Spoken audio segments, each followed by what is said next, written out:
Good morning! So, today nga, isasama ko kayo sa isa sa mga surpresa ko sa inay. Diyos ko, niligalig ng mga tao. Hi! Okay, maingay!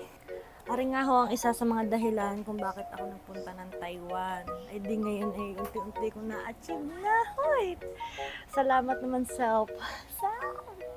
I'm so proud of you. At ngayon nga, ayun, ay kasabay nga ho ng birthday ng aking anak. Kaya doon ho sa mga nangungutang sa akin, nagme-message, nag-aalok ng ay pasensya na ho, hindi ho ako maka-message, hindi ho ako maka-reply. At hindi ko nga alam ang i-reply ko sa inyo. At ari nga ang aking inuna muna at ari ang mas kailangan ko. At ari talaga ang priority ko. Simulat sa po kung bakit ako nagpunta ng Taiwan. Kaya guys, I'm so excited. Hindi ko alam kung magiging reaction ng inay sa sorpresa kong are sa kanya. Sana ay magustuhan niya.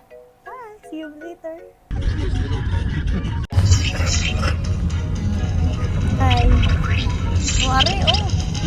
Ano ang magkakapatid na maliligalig? Kung pari mo. Pero yung inay maligalig, isang pa ko. Eh, paano ka naman hindi ako magliligalig? Kaya hindi ka nagising. Wala kayo simulat. Ayun naman, sinasabi na wala kayo sa ina ni pare. Napakatahimik. May sermon pa eh. Oo naman. Yun ang binalik ko sa Pilipinas sa mga ina. Hindi palabot pa yun hanggang Taiwan. So ayan, nandito na nga ho kami sa site kung saan ako kumuha ng aking bahay. Hoy! At din nga ho, ayan sa Sorosoro, Ilaya. Ayan, din sa Mercedes Homes. Soon ay mahahawakan at makakapagpapicture na din ako sa malaking susing. Iyan! Diyos ko po. At ayan nga, inay walang kaalam-alam sa mangyayari mamaya. Pero bakit baga naman nakabusangot? At saka nung isang araw, Diyos ko po, piling ko yung may kutob na yan. Gawa nga ng ang pag-ibig ay nag-text sa akin. Ay nasa kanya aking number. Nako, ay sabi na inay sa akin, ikaw ay kumuha ng bahay. Ba't nag-text ang pag-ibig ng garine? Sabi ko, inay, dilitin mo na yan at scam yan. Wala akong kinukuhang bahay. Diyos ko pa, muntik nang maano ang surpresa ko. At kami nga nung aking kapatid ay magkasabwat. At sakto nga akong nag-message sa akin, ninadi din ako sa Pinas na pwede na daw ho akong umattend ng orientation para sa turnover ng bahay para masabi na daw kung alin daw ho yung mga i-repair pa bago ko daw hulipatan. Ay Diyos ko po, ay akala ko hey next month pa. Ay di ako nga ho ay tontuwa. Kaya lang ho yung inay parang hindi maganda ang hitsura doon sa labas. Nay, may bahay ka na. Gamit akong kayo. Sa halip na magpasalamat ni Ayo doon niya. Ito na lang sunod. Nakalig-alig naman na rin inay na arsya ng binigyan ng bahay. Siya pa, uuwi na daw siya sa Mindoro. Wala nang papayaran na nagre-reklamo pa. Kaya nga, hagyan na nga magkabahay. Nag-iinar na dito. Diyos ko po. Hagyan na nga magkabahay. Kailangan. Kaya nga. Ay, inaku po nga, ay parang sa halip na kami ang makapag-surpresa sa inyo, ay kami ang nasurpresa ng inay sa kanyang reaksyon. Diyos ko po, ay ayaw na ayaw. Diyos ko, may pagtakad pa kung nakikita nyo laang. Ay, first time ko lang nakakita ng gayon na ikaw na ang binigyan ng bahay, ay gayon pa ang itsura.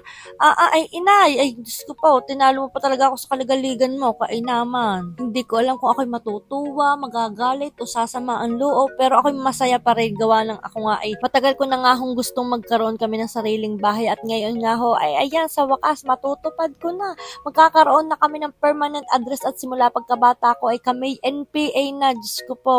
Kaya lang ay paano ga kaya ang inay? Wala pa, di pa ba yan? Ako'y natutuwa dahil may napupuntahan ang aking pinaghirapan at ari na nga ayun, finally, my dream house. Siya paano, aaluin ko muna ang inay doon. A few moments later. Ayaw daw ng bahay. Bago ngayon ay nag-iisip na ng anong itatambak doon sa sliding window. Pinapalano na magiging itsura ng bahay. Pinapag-usapan namin ang atlas. Kakasyaw. Ayaw daw, uuwi ng Mindoro. Kami na siya. Halip lang ina-surpresahin namin.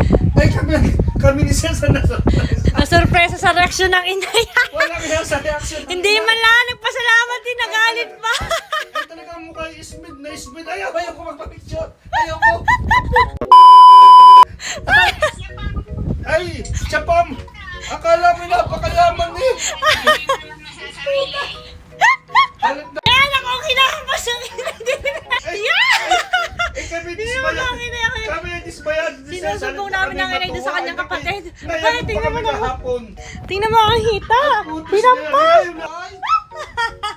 Pag sinigalit. Pag sinigalit para sa akin. Kayo na rin ang magpaliwanag sa inay. Ikaw, dismayado tayo tirahan. Utris na yan. Ang sakit ng hampas ng inay eh. Kaya naman din nahampas pa eh. Diyos ko po. Yan. Ay, nakikita pa. Yan, nanin. Para nakabayan po. Nakikita pa.